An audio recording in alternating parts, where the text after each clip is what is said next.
Super 6 అన్నారు, ప్రధానమైనటువంటి హామీలు ఇచ్చారు. ఇచ్చినటువంటి ఏ హామీ పూర్తిగా నిలబెట్టుకునేటువంటి పరిస్థితి లేదు.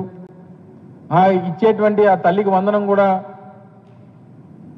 సంవత్సర కాలం నుంచి వైఎస్ఆర్ కాంగ్రెస్ పార్టీ జగన్మోహన్ రెడ్డి గారి నాయకత్వంలో అనేక సందర్భాల్లో వారి మీద ఒత్తిడి తీసుకుని వచ్చి రాష్ట్రంలో పేదవాడు, రాష్ట్రంలో పేద విద్యార్థులు, ఆ పేద తల్లిదండ్రులు ఇబ్బందులు పడతా ఉన్నారు, వారికి ఇబ్బంది కలుగుతా ఉందని చెప్పి ప్రభుత్వం మీద ఒత్తిడి తీసుకుని వస్తే అది కూడా దాదాపు 30-35% కోత విధించి ఇవ్వాల్సినటువంటి డబ్బుల్లో 2,000 రూపాయలు కట్ చేసి ఇప్పటికి ఎంతమంది పడిందో ఎంతమందికి పడలేదో తెలియనటువంటి పరిస్థితిలో ఒక పథకాన్ని అమలు చేశారు. ఇక మిగిలినటువంటి పథకాలన్నింటినీ కూడా ఎప్పుడు అమలు చేస్తారని చెప్పి ప్రజలు అడుగుతూ ఉంటే అసలు ఇంకా పథకాలన్నీ అమలు చేసేసినట్టే, దీని గురించి ఎవరు కూడా మాట్లాడాల్సినటువంటి అవసరం లేదు. ఎవరైనా గట్టిగా మాట్లాడితే అది నాలుగు మందం అనేటువంటి మాట నేరుగా ఈ రాష్ట్ర ముఖ్యమంత్రి గారే అనడం అనేటువంటిది చాలా శోచనీయం. అందుకే రేపు వైఎస్ఆర్ కాంగ్రెస్ పార్టీ కూడా జగన్మోహన్ రెడ్డి గారి పిలుపు మేరకు రాష్ట్ర వ్యాప్తంగా 26 జిల్లా కేంద్రాల్లో కూడా యువత పోరు పేరిట, ఎందుకంటే ఈ ప్రధానమైనటువంటి సూపర్ 6 హామీల్లో భాగంగా నిరుద్యోగులు దాదాపు కోటికి పైచిలకు నిరుద్యోగులు ఉన్నటువంటి రాష్ట్రం. ప్రతి నిరుద్యోగికి నేను ఉద్యోగం అవకాశం కల్పించలేకపోతే 3,000 రూపాయలు నిరుద్యోగ భృతి ఇస్తాను, ఆ నిరుద్యోగ భృతితో మీరు జీవనాన్ని గడపండి అని చెప్పి హామీ ఇచ్చి అధికారంలోకి వచ్చినటువంటి చంద్రబాబు నాయుడు గారు సంవత్సరం బహుశా 14 నెలలు అయిపోతా ఉంది. నేటికి ఒక నిరుద్యోగికి ఉద్యోగం లేదు. ఆ ఉద్యోగం రానటువంటి ఆ నిరుద్యోగ యువతకి 3,000 రూపాయలు ఉపాధి లేదు. దాని గురించి రేపు వైఎస్ఆర్ కాంగ్రెస్ పార్టీ జగన్మోహన్ రెడ్డి గారి పిలుపు మేరకు అన్ని జిల్లా కేంద్రాల్లో కూడా పెద్ద ఎత్తున నిరసన కార్యక్రమాలను నిర్వహించి అన్ని జిల్లా కేంద్రాల్లో కలెక్టర్లకి రిప్రజెంటేషన్ ఇవ్వాలని చెప్పి పార్టీ పిలుపునిచ్చింది. ఆ కార్యక్రమాన్ని రేపు నిర్వహించబోతా ఉంది వైఎస్ఆర్ కాంగ్రెస్ పార్టీ యోజన విభాగం. దాన్ని అడిగితే నిరుద్యోగ వృత్తి గురించి పాపం యువత అడిగితే ఏదో కొత్తగా స్కిల్ డెవలప్మెంట్కి లింక్ చేస్తాం, ఆ పథకం అయిపోయిందని అంటున్నాడు. మరి మహిళలకు ఇస్తామన్నటువంటి 1,500 సంగతి ఏంటి చెప్పండి అని అంటే అది ఏదో P4కి లింక్ చేస్తాం, అది కూడా అయిపోయిందని అంటారు.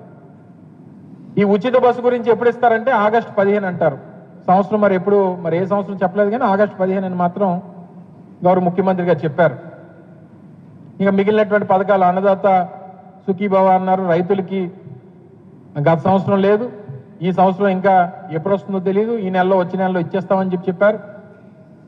తల్లికి వందనం గత సంవత్సరం 2024-25 బకాయిలు ఇవ్వలేదు. ఫీజు రీఎంబర్స్మెంట్ కాలేజీ చెల్లించాల్సినటువంటి డబ్బు ఫీజు రీఎంబర్స్మెంట్ దగ్గర 6-7 క్వార్టర్లు ఇవ్వలేదు.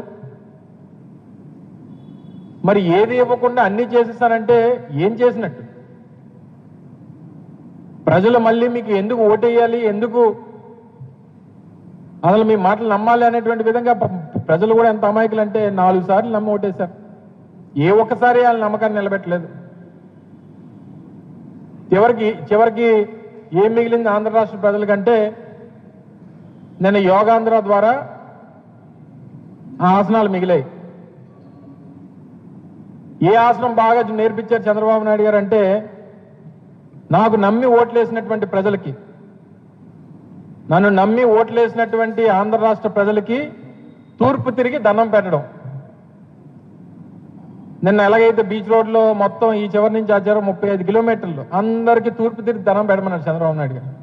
అంటే నాకు నమ్మి నన్ను ఓట్లేసి నన్ను గెలిపించి నన్ను ముఖ్యమంత్రిని చేసినందుకు మీకు మిగిలింది ఇదే, మీకు చివరకు మిగిలింది సూర్య నమస్కారం అని చెప్పాడు చంద్రబాబు నాయుడు సింపుల్గానే. ఇంకన్నీ అయిపోయి ఇంకెవడు మాట్లాడడానికి వీల్లేదని పాపం దానికి మోడీ గారిని పిలిచారు, దానికి మోడీ గారు చీఫ్ గెస్ట్, మిగిలిన వాళ్ళందరూ సైడ్ ఆర్టిస్టులు. వాళ్ళు మళ్ళీ దీనికి గిన్నీస్ బుక్ దేనికి ఇచ్చేశారంటే ప్రజల ఆరోగ్యం, రాష్ట్ర ప్రజల ఆరోగ్యం బాగుండాలని, వాళ్ళు రోజు ఇచ్చేస్తే వాళ్ళ ఆరోగ్యం బాగుంటుంది అన్నటువంటి ఉద్దేశంగా దేనికి చేశారు చంద్రబాబు నాయుడు గారు అని చెప్పి పాపం నిన్న మళ్ళీ ఆ కార్యక్రమం అయిపోయిన తర్వాత కూడా ఒక పత్రికా సమావేశం పెట్టాడు ఆయన. ముందో సమావేశం, అయిపోయిన తర్వాత ఒక సమావేశం, అవుతుండే ఒక సమావేశం, ఎన్ని పత్రికా సమావేశాలండి? ఇన్ని పెట్టి ఏమైంది, దేనికి పెట్టారు, ఎందుకు చేశారని చెప్పి పాపం ఎవరు అడిగితే గిన్నీస్ బుక్ కోసం చేశానని చెప్పని అన్నారు. దేశంలో ప్రపంచంలో ఎప్పుడూ కూడా ఎవరు ఇంతమందితో కలిసి యోగా చేయించడం ఎప్పుడూ లేదు. అలా చేయించినందుకు మన గిన్నీస్ బుక్ వచ్చిందని చెప్పి గొప్ప చెప్పుకుంటున్నాడు ఆయన. అసలు గిన్నీస్ బుక్ ఇవ్వాల్సినటువంటిది నేను అంతమంది యోగాలు పాల్గొన్నాను కాదు. నాకు తెలిసి చంద్రబాబు నాయుడు గారికి అసలు అనేక గిన్నీస్ బుక్ రికార్డులు ఆయన హోల్డర్, ఆయన Guinness book record holder Chandrababu Naidu. దేనికంటే 4 సార్లు నమ్మి ఓట్లేసినటువంటి ప్రజల్ని మోసం చేయొచ్చు అని చెప్పి నిరూపించినటువంటి ఏకైక నాయకుడు నాకు తెలిసి ప్రపంచ చరిత్రలో చంద్రబాబు నాయుడు గారిని మించి ఇంకొక నాయకుడు లేడు. దానికి గిన్నీస్ బుక్ ఇవ్వాలి చంద్రబాబు నాయుడు గారు. లేదా చంద్రబాబు నాయుడు గారి మీద 2005వ సంవత్సరంలో అనేక కేసులు, ఆయన మీద వచ్చినటువంటి అవినీతి ఆరోపణలు, కేసులు, సిబిఐ ఎంక్వైరీలు చేయమని చెప్పి అనేక మంది వారి మీద కేసులు వేస్తే ఆ రోజు నుంచి ఈ రోజు వరకు అంటే దాదాపు 20 సంవత్సరాలు ఆయన మీద ఉన్నటువంటి కేసుల్ని స్టే తీసుకొని వచ్చి నేటికి కూడా అది ఎంక్వైరీకి జరగకుండా ఆయన మేనేజ్ చేస్తున్నాడంటే మరి అంత మేనేజ్మెంట్ తెలిసినటువంటి నాయకుడు బహుశా నాకు తెలిసి ఇంకొక లేడు. దానికి చంద్రబాబు నాయుడు గారు గిన్నీస్ బుక్ ఇవ్వాలి. నాకు తెలిసి రాష్ట్ర, దేశ, ప్రపంచ చరిత్రలో, ఎందుకంటే గిన్నీస్ బుక్ అనేటువంటిది ప్రపంచం అంతా చూసిస్తారు కాబట్టి ఒక రాజకీయ నాయకుడు కన్నార్పకుండా ప్రజల్ని నమ్మించి మోసం చేసి మాటలు చెప్పేటువంటి దాంట్లో అబద్ధాలు ఆడేటువంటి నాయకుల్లో చంద్రబాబు నాయుడు గారిని మించినటువంటి గిన్నీస్ రికార్డ్ హోల్డర్ లేడు ఇంకొకడు. దానికి ఇవ్వాలి చంద్రబాబు నాయుడు గారు గిన్నీస్ బుక్. ఇన్ని గిన్నీస్ బుక్ హోల్డర్ ఇన్ని అవార్డుల మీద పెట్టుకొని ఇంకెందుకండి ఇంకా గిన్నీస్ బుక్ కోసం తాపత్రయం? సరే, మంచిదే, యోగా కార్యక్రమం మంచిదే, జరిగింది. ప్రజలు చాలా మంది, లక్షలాది మంది ప్రజలు ఇబ్బంది పడ్డారు. లక్షలాది మంది ప్రజలు పిల్లల్ని, కొంతమందిని అయితే పాపం ఆ గిరిజన ప్రాంతాల నుంచి వచ్చినటువంటి పిల్లలు వాళ్ళ అవస్థలు చూశారు మీరంతా కూడా. ముందు రోజే 25,000 మంది 30,000 మంది పిల్లల్ని తీసుకుని వచ్చారు. వాళ్ళకి సరైన వసతులు లేవు, తిండి లేదు, నిద్ర లేదు. వాళ్ళు ఎప్పుడు వచ్చారో, ఎప్పుడు వెళ్ళారో, ఎందుకు వచ్చారో, ఎందుకు వెళ్ళారో తెలియనటువంటి పరిస్థితుల్లో అమాయకమైనటువంటి పిల్లల్ని వాళ్ళని ఇబ్బంది పెట్టారు.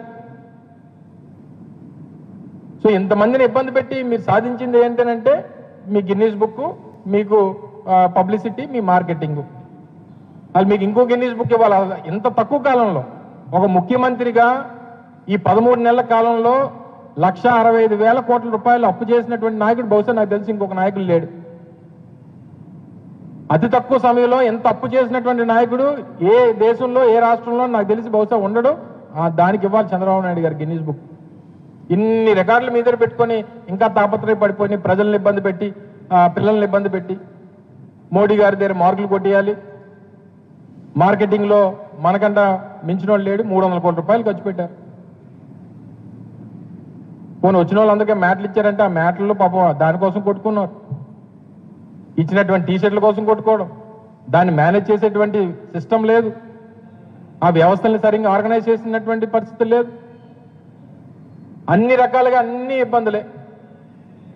తీరా ఇది ఎందుకు ఈ కార్యక్రమం, ఇంత పెద్ద ఈవెంట్, ఇంత పెద్ద హంగామా దేనికనంటే సంవత్సరం అవుతుంది ప్రభుత్వం వచ్చి, మనం ఏ పథకాలు ఇవ్వలేదు, ప్రజల తాలూకా దృష్టిని మలచాలి, వాళ్ళు డైవర్ట్ చేయాలనేటువంటి ఉద్దేశంతో ఈ కొత్త స్కీమ్ని తీసుకొని వచ్చాడు.